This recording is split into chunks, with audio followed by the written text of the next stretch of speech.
अपने पसंदीदा शो के फुल एपिसोड देखने के लिए अभी डाउनलोड करें दंगल प्ले ऐप। जा रहे हमको अपनी सपनों की दुनिया को साकार करने के लिए, हमारे साथ एक नई दुनिया में कदम रखने के लिए। अरे तू शेर है मेरा, बब्बर शेर, न टूटेगा ना हारेगा, जीत के आएगा। तो आजा बेटा, बाबा नए साल में वेट करेंगे तेरा। आजा बच्चे। माँ भवानी तेरे साथ है बेटा, नया साल बहुत ही शुभ होगा।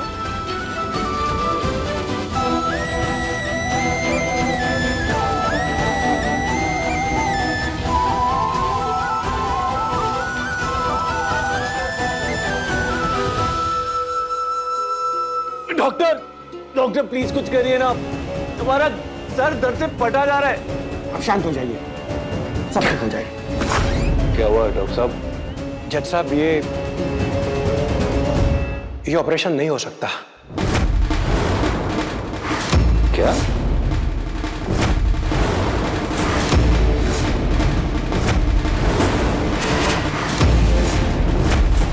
ये डॉक्टर, ये क्या कह रहे हैं आप? तो भाई क्यों नहीं हो सकता? हालत देखी आपने उसकी। जी मैं ऑपरेशन करने ही जा रहा था कि मुझे बताया गया नेत्रदान करने वाले मरीज की संबंधी ने पुतलियां दान करने से मना कर दिया।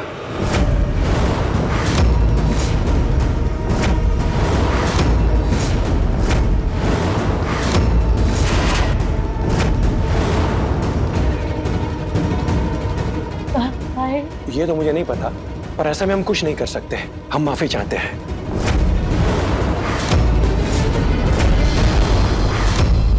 Happy new year. Happy new year. वही ऐसे कैसे हो वेरी सकता सॉरी। है? कोई और विकल्प? डॉक्टर,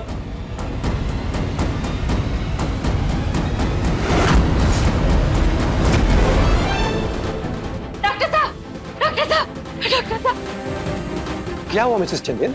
डॉक्टर साहब हमको बताइए ना, वो दानकर्ता के परिवारजन कौन है? बताइए ना हमको, हम उनका हाथ पैर गोड़ सब पकड़ लेंगे, हम मना लेंगे उनको। हमको बस बता दीजिए कौन है। माफ कीजिए मिसेस चंदेल, मैं पहले ही आप लोगों को बता चुका हूँ कि नेत्रदान देने और लेने वालों के नाम एक दूसरे को नहीं बताए जाते। डॉक्टर साहब, हम आपके हाथ छोड़ते, हमको बता दीजिए ना, हम बात कर लेंगे, मना लेंगे मिसेस उनको। चंदेल, संभालिए अपने आप को। डॉक्टर साहब, डॉक्टर साहब! कैलाश पर्वत पर हर तरफ सफेद बर्फ बिछी है। माँ भगवती आपके समीप बैठी है। आपके भक्त द्वार खड़े हैं। रक्षा करो प्रभु, रक्षा करो। सफेद माँ द्वार।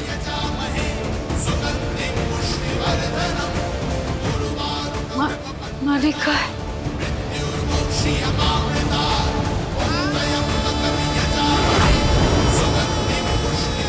सफेद माँ द्वार, सफेद। जय भोलेनाथ। रुकिए, रुकिए, रुकिए।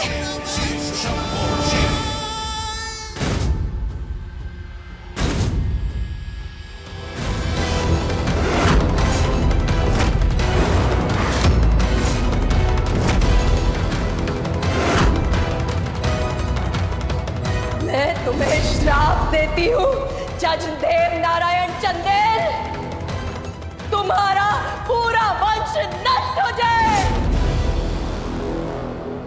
बुरी खबर है, आपकी बेटी अब इस दुनिया में नहीं रही।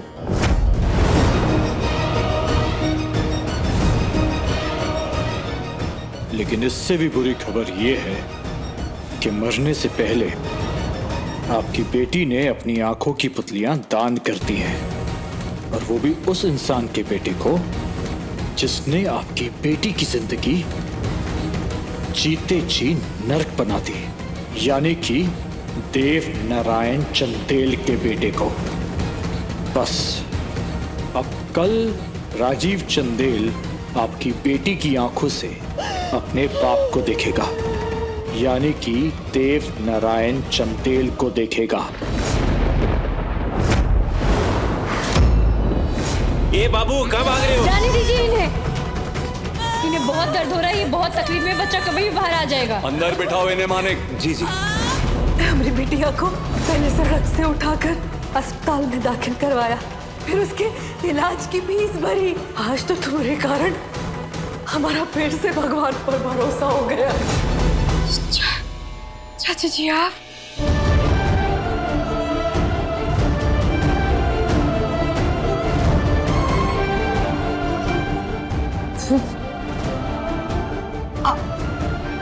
आपकी बेटी माने यहाँ दीदी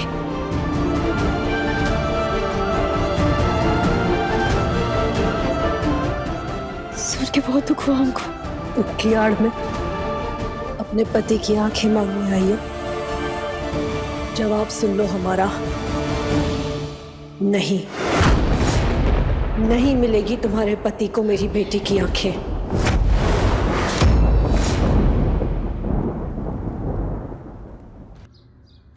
लेकिन काहे चाची जी, बोलिए ना। इस याद से आप हमको आशीर्वाद दिए थे ना कि लड़की ब्याह कर जिस घर में जा रही है उस घर की ढाल बन जाए, उस घर को कोई दोष, कोई नजर, कोई श्राप न लगे, ये उस घर का नजर बट्टू बन जाए। सदा सौभाग्यवती रहना। अगर आंखों से लाचार पति हमेशा लाचार ही रहे तो कैसा सौभाग्य होगा। कोई फर्क नहीं पड़ने वाला इन बातों से। तुम्हारा जवाब नहीं बदलेगा।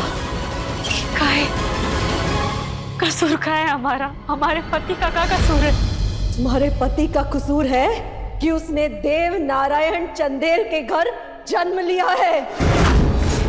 वो देव नारायण चंदेल का बेटा है।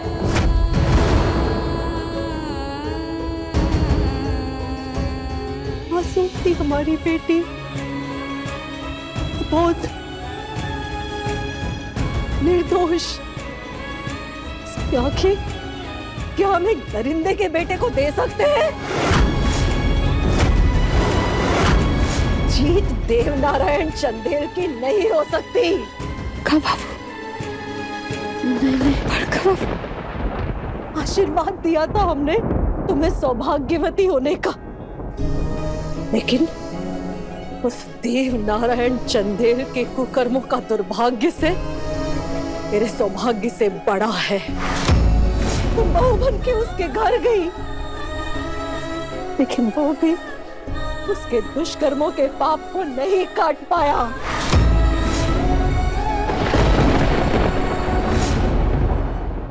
बड़ी अदालत में फैसला सुनाया था मेरी बेटी के खिलाफ। उसी दिन उसका मान, सम्मान, जीवन सब हर लिया था। मेरी बेटी की मौत तो उसी दिन हो गई थी।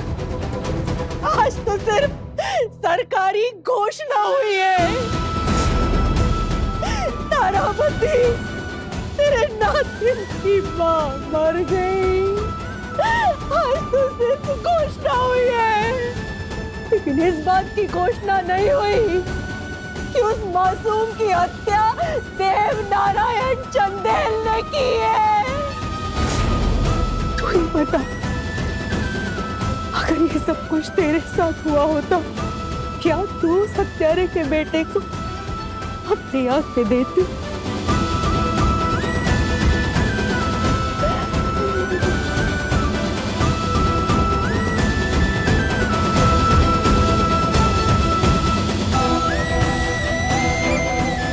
तारामती चाची जी ने तो मना कर दिया। अब हम राजीव बाबू की आंखों की रोशनी वापस कैसे लाएंगे?